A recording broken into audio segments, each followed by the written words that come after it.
கத்தி ரெண்டு பக்கம் கூறுள்ள ஆயுதம்னு சொல்லுவாங்க. நம்ம குத்துறவனையும் குத்தும், குத்துறவனையும் குத்தும். மனசு ஒரு மந்திர சபை மாதிரி. நம்பினா எந்த அதிசயத்தையும் நடத்தி காட்டும்.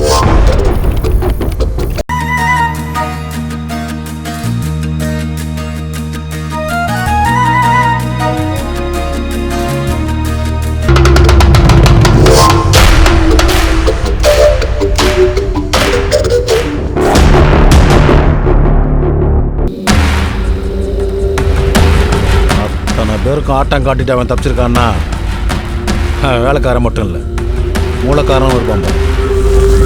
மனசு ஒரு மந்திர சபை மாதிரி.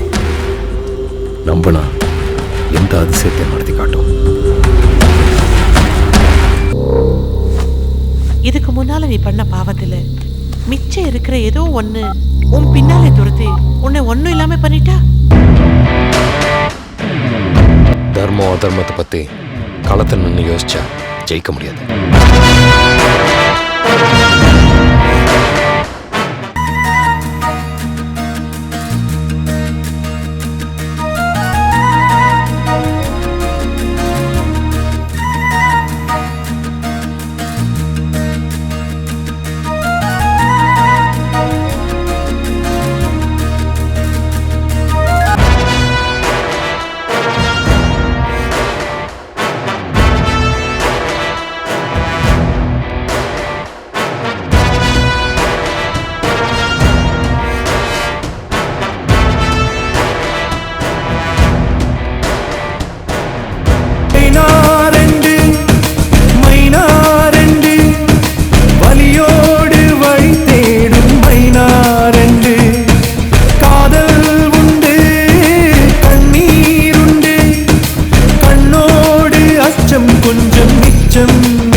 தூரல் போல எனக்குள் வந்து வீழ்ந்தவளே, காற்றில் மோதி உடையும் மேகம் போலே என்னை உடைத்தவளே, பறக்கச் சொல்லி கொடுக்காதே, பறந்தால் மனது தடுக்காதே.